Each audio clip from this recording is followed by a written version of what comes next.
to the Ideal Network Radio Show on Building Fortunes Radio with your hosts Darlene Sartore and Peter Mingils.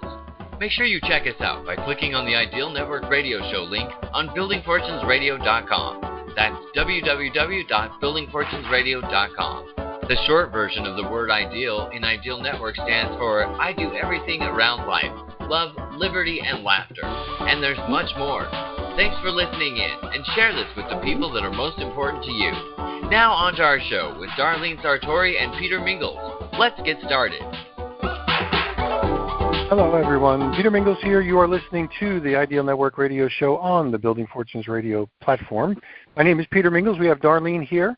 Darlene Sartore and I have known each other for a really long time and kind of grown old together, if you will. And as a result of us starting a radio show in 2012, the beginning part of 2013, I was looking to also have some guest hosts that we'd be able to do some radio shows. And Darlene raised her hand. We've been doing this radio show since like the beginning of the Building Fortunes Radio Network. And we put this up on, of course, buildingfortunesradio.com. We put it on buildingfortunesradio.net. Humongous Radio, the AM and the FM stations as well. So it's kind of like we're all over the place. And we wanted to do this for one of several things. And today's subject matter is somewhat timely. But we wanted to be able to record different various things relative to either running a business or dealing with her nonprofit, the Golden Ministries church, or whether it was going to be the chaplain's course or stuff that's going on. And it's been a long year in 2026 because she got sick for a little bit. So whether it was mold or fungus and maybe a dusty book or a basement or whatever, we don't know. But the reality is it's been a long 2026. The beginning part of it was harder than it is now, so we're kind of on the upswing. But we record these for lots of reasons. Number one, to give you some education on what's going on. Number two, kind of document some of the things that we want to be able to be like forever if somebody wanted to download it and put it on a CD or a CD-ROM or upload it to a different website or a million websites if you wanted to. So we're doing this for legacy and memorials and a whole bunch of other stuff. And I just want to say thanks to Darlene because we do this every Wednesday that we have a chance around 6 p.m. Eastern, 5 on the Central Side. And sometimes we do it with guests, like we had Aaron Green here last week, Tegan and John Sterling also jump in every once in a while, and tonight we're going to talk about whatever we're going to talk about. Yep, and we're here now. Oh, there are. Okay, good. So I'm going to kick it off to Darlene, but because of Darlene's voice today, I think I'm going to be doing most of the talking. So kicking it back to you, Darlene. Okay, thank you very much. Well, I'm having one of those congested type situations that you can hear, and I was concerned that I wasn't going to be able to do the shows. That's the reason I was asking you. I just wanted to, I guess, talk about real-life situations that we deal with. And today, a roofer came here to give me a quote on repairing the roof or what needs to be done to the roof and et cetera. And he gave me a printout at the end and et cetera. And I could not believe that the price to repair this roof was going to be more than, it was going to be over $30,000. Oh, my God. It's like, can you believe it would cost that much money to replace or repair a roof? Yep. To replace it. Huh? It'd be cheaper just to replace it. Well, that was the cost of doing either way, basically. But anyway, that got me really to thinking a little bit more about, the real-life situations that we deal with that suddenly slam us in the face. Here I just get this property all paid off, and it's, now it's suddenly going to cost me $30,000 to get it and go in debt to put a roof on it. So, I said, well, what I told him was, I appreciate that. I'll keep it in mind, but I want to talk to my son because my youngest son is the one that guides me in what I need to do for the property and et cetera, because it always falls on his shoulders to deal with it. So I still have to do that and et cetera. So as we go back thinking about what we are dealing with this year, you've been dealing with your mother's passing, and I was wondering if you would share with us to put this into posterity of remembering her, remembering some of the things, maybe the last advice that she gave you, which I thought was extremely wise. And if you would just take over and kind of share your thoughts and go from there. Sure. Okay. So, again, this is Peter Mingils. My mom's first name was Mary. And she died on Sunday, August 9th, 2026. So today is August 12th, so it's just a couple of days ago. And she died suddenly, but not unexpectedly. So she lived a pretty healthy life, and she was pretty active up until the cancer that she had really started to take a toll. And my mom was the kind that was going to hide everything from the kids. So she did. So even though she had breast cancer, she didn't really tell us. And eventually, what really happened with my mom, I think, she lost a lot of the will to live when her sister passed away.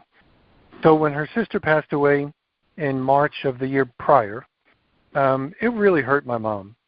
So because her sister was younger, and it happened unexpectedly, and it's been tough. And I won't go through the rest of the details, but it was tough mentally as well as physically. So my mom was on the decline since really November. So, 2 months into November, or 2 months of the rest of the year plus all 8 months or 7 or 8 months now. So it's been a while. And her health was failing, and she was having a hard time getting out of bed and even breathing. And what happened was she was in the bathroom, cleaning, we believe, because that's what my mom does, and she probably had a massive heart attack or stroke, and we hope she died before she hit the ground, but it's over. It was over quickly. And, it's tough because it's my mom. I had a good relationship with my mom and my dad, so that part was really tough. And, the saying goodbye stuff is next to impossible, but it happened. And when it happened, there's a lot of things that were done right. So when my dad passed away in 2010, there was a mad dash. Like, he died. We were in cars on my way. I'm in Florida. My sister's in Florida. We had 2 cars packed with kids and pets or whatever the hell we had, and we drove 24 hours straight to New York to be with my mom. And it was tough. I mean, I found out whatever time it was in the morning, stayed up all that day. We left around 7 o'clock, I think it was, around that time. Drove for 24 hours straight. And that was a trip that I'll always remember but wish I could forget. And my mom did not want that to happen. So this was her wishes. She said, when I die, wherever that might be, I want them to bring me to the funeral home, cremate my body. So she was cremated, and then she wanted to be put in an urn, and we would go to New York, where she is, whenever we arranged it to. So we're honoring her wishes, and that's what's going to happen. And today at 3 o'clock, they did a little teeny-weeny bit of an appearance for my brother and his kids to be able to see her one last time. And that was important for my brother because the last time the kids saw her, she was laying on the bathroom floor.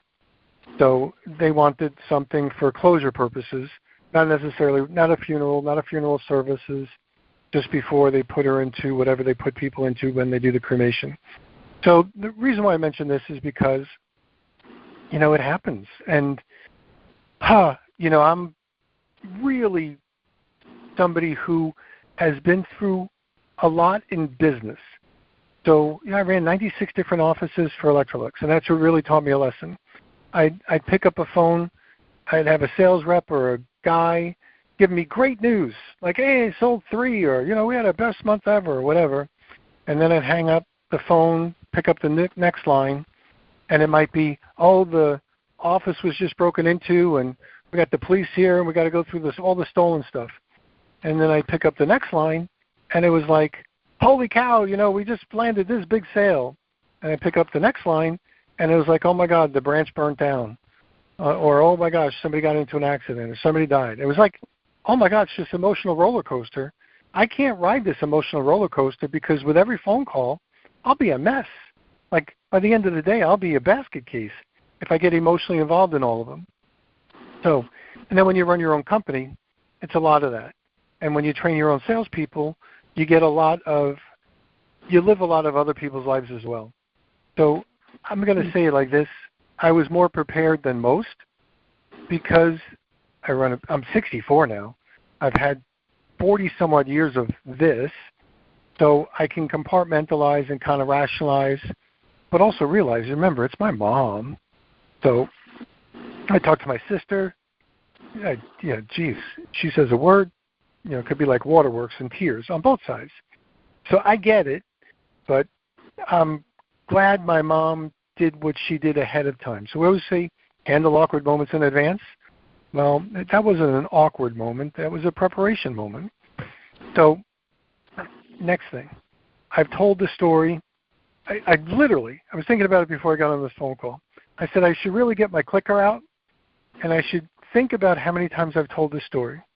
Because every time I tell this story, I get a chance to internalize the story, tell the story, explain the story to somebody who didn't know my mom, and it's kind of like therapy. And I must be up to, I'm telling you, probably about 20. So I know from building a sales presentation, if you want to build a good sales presentation, you want to learn the right story, you got to tell it about 50 times. You got to do 50 demonstrations, or you got to tell the story 100 times or 50 times, but it's got to be a lot. So I'm somewhere probably around 20. So it gets better and a little bit easier every time. So not that a death like my mom's will ever heal, but you just kind of manage it a little bit different. And I know for the next couple of months it's going to be triggering and, all that sort of stuff. But whatever your personal belief is, that's stuff that happens. So there's a couple of things that I'll mention. One is I always had a nice relationship with my mom. Not everybody does.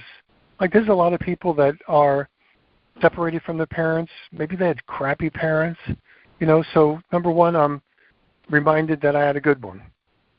Number two, I talked to my sister yesterday, and she says, the last time I saw Mommy, she said she held me so tight she wouldn't let me go.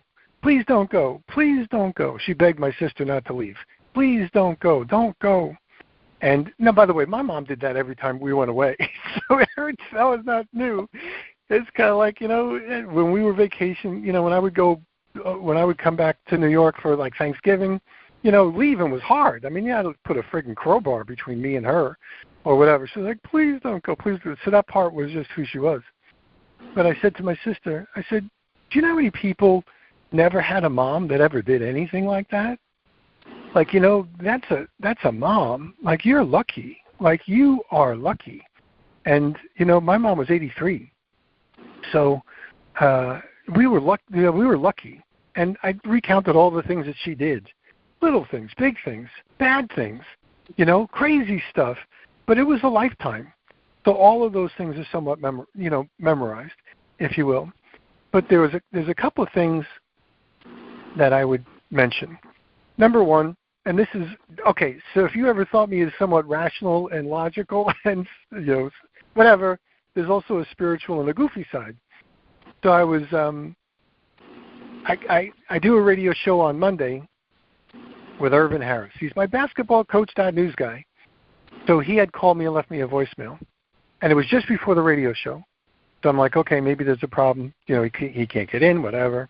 He left a voicemail, so I hang up on the radio show. I go listen to his voicemail, and then I call him back. But I put my phone down, and it was on voicemail, and I put it down. And I'm a little bit clumsy, like Mr. Magoo or whatever. But I'm also like, Ma, you got to send me a sign.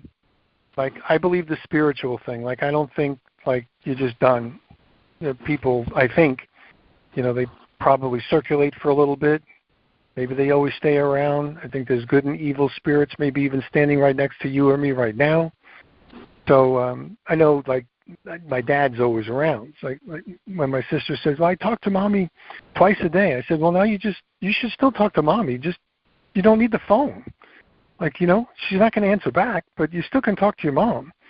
So I was thinking about, like, as I'm typing and doing some other stuff, I was like thinking, Mosh, you're going to show me a sign? I went outside. I took a picture of I have these really pretty Mexican sunflowers, which are orange flowers. They're really pretty, and they grow real big, and they're my favorite flower because they attract the monarch butterflies. And my grandma was a butterfly gal, so every time I think about a butterfly, I'm like, hey, Grandma, that's it. Like every time I see a butterfly. So I took a picture of this really pretty butterfly, and then I took another movie of a butterfly, and it was so strange that when I took the picture of the butterfly, when I ended the video, the snapshot that was remaining at the end of the video, in the distance, was two butterflies on one of those flowers kind of like fluttering around. And I'm like, there you go, that's priceless. That's either you and your sisters, that's either my dad and my mom.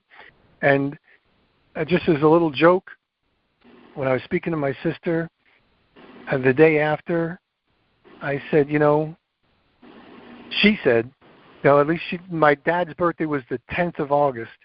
My mom died on the 9th. So my sister said, well, I guess Mommy's going to see Daddy on his birthday. And I'm like, oh, shit. I'm like, should I warn Daddy? Should I warn Daddy? Like, oh, my God. Like, oh, no, she's coming up here. He had heaven without my mom. So anyway, I was just kind of thinking about that. I'm like, show me a sign. And I don't know what happened, but I brushed my hand on my phone. Remember, it was on voicemail. And I saved a voicemail that my mom had left me. And it started like this. Yeah. And it started like this. Hey, it's Mom. Now, I got my headset on, and I'm sitting there thinking about other things, and I wasn't paying attention. I'm saying, Mom, send me a sign. And then my hand brushes across the phone, and it's like, hey, it's Mom. I'm calling you back. Oh, shoot. Oh, my God. I almost had a heart attack. I almost had a heart attack. I was thinking about, oh, shoot, like clumsy me. I brushed my hand across the phone. And then today, I was thinking about that. I'm like, wait a minute. I told my mom send me a sign. What's she going to do? She can't rent a plane. She can't do like smoke screen in the sky. Like, hey, I'm okay. I said, maybe that was her brushing my hand on that phone, on that voicemail at that time. And I don't know, but it's delusional, or it's real. I have no clue. But it's comforting to see that it happened. So what I'm suggesting is that, you deal with, everybody kind of grieves their own way. But one of the things that I did was we started the Memories Project. Because when my Aunt Gray died, I said, I have to record my voice and other people's voices as well, so we could always have them. So this way, for instance, I did one, if you go to memories.news/grandma, actually you can do that. So memories.news/grandma. I had asked my mom to record something for my Memories Project. And she did, and she was really sick. And she didn't want to do it, or she couldn't do it, but my aunt was there. And I said, because she's one. So they did one that I'll now be able to save forever, obviously, because it's backed up and stored in a whole bunch of different places. But I said, that was really something that I'm glad that I did, because I'll always have it. Now, yes, it was funny. I was talking to my Aunt Connie. She's my last remaining aunt. It's her sister. And she's taking it hard, because she really is taking it hard. But we were talking about how I save voicemail. And she said, oh, I did the same thing. I saved Nan's, and I got one from Uncle Frank, and I got one from Aunt Fran. And I'm like, hey, and I got some voicemails too. I was like, what the hell? I was like, we got to trade voicemails. We can't exchange voicemails, because I don't have any of Uncle Frank. I don't have any of Aunt Gray. I don't have any. So we're doing a baseball cards. Like, I'll give you one Uncle Frank for 3 Aunt Grays. Stuff like that. Because what we learned is that on your voicemail, you can send it to an email. So you just you look at the voicemail, there's a little icon that says upload. You choose what you want to do. You want to send it by text? You want to send it by email? And I'm like, wait a minute, you got an Uncle Frank? I don't have an Uncle Frank. Uncle Frank never called me, but he's my uncle. Like, I love my Uncle Frank. So I said, I'll trade you when you're, and I said, here's what you got to do. You got to get it off your phone. So while you're sending that voicemail to you, meaning herself, for saving it, I said, just CC me. Like, I'll send you my mom's, and I'll send you any other ones I think are important to you, and then you can send me yours. So these are the little things that I think make the grieving process a little bit easier. Now, here's another thing. Kind of ties in with my Memories Project. I'm doing a radio show. This is a good one. I'm doing a radio show with a gal named Renee Moulin Masters. And she wrote a book, and I don't remember the name of the book, but her website is thefriendshippodaffair.com. So thefriendshippod, P-O-D, affair.com. And she's making it into a movie. We're going to try to help her raise some funds for the movie. But it's a really great story about an Israeli Jewish woman who, of course, hates the Palestinians, because that's what the Palestinians are to the Israel, a lot of people in Israel. And then she winds up meeting a Palestinian guy. They start to learn about each other after hating each other. They fall in love and have a baby. So it's a very interesting thing. And then, unfortunately, as the story goes, there was a Palestinian terrorist who planted a bomb that blew up a whole bunch of people and killed the baby. So she was really wounded, but she didn't die, but the kid died. And it's just kind of like, wait a minute, like, you're undoing all the things. So it's a really interesting movie about how she's dealing with all this stuff. So I forget where I got there. I forgot where I got from there. But this the movie that she's making. Oh, so it was the idea of, So Renee said something about she has these patches. She wanted to send me something because I told her about my eyes. There's a company called LifeWave, which is a network marketing company that sells patches. She says it does stem cells, so I'll send you some. So she sent me something. This is where I got off to the little bit of a tangent. But when I got something, I didn't read who it was from, but it looked like the same kind of envelope my mom would send. And I thought, my mom I think my mom might have actually sent me something, told my Aunt Chicky, or my Aunt Connie, when I go, send this out to everybody. So I thought that's what it was. It was not. I'm just telling you, it was not. But it sparked the thought. Like, what a neat idea that she probably had a message that she wanted to send to me. And maybe it was a card, maybe it was something else. I don't know. But maybe it was like, hey, when I'm gone, send this to all the kids or the grandkids or whatever. Now, it was not that, because my mom she could have done that when she was feeling okay, but when she wasn't feeling okay, that was probably the last thing on her mind. But I said, wait a minute, my Memories Project can handle that, because it doesn't have to be something that's written. It could be something that's in an audio, because that's the way the Memories Project works. So you just dial in, you record something, and then I download it, put it up on the website, send you a copy of it, and that could be your Memories Project for your family if you wanted to. So these are all the things that I think help the healing and the grieving process. So we're going to just end it here. I think you got the message. So thanks for listening in. You were listening to me talk about some stuff that happened, real life stuff. And we're here on the Ideal Network Radio Show. Thanks, everybody, for listening, and we're going to catch you next week.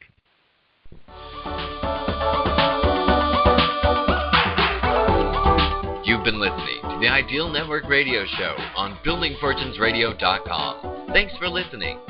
Be sure to check out the BuildingFortunesRadio.com website to hear more segments with Darlene Sartore and Peter Mingils.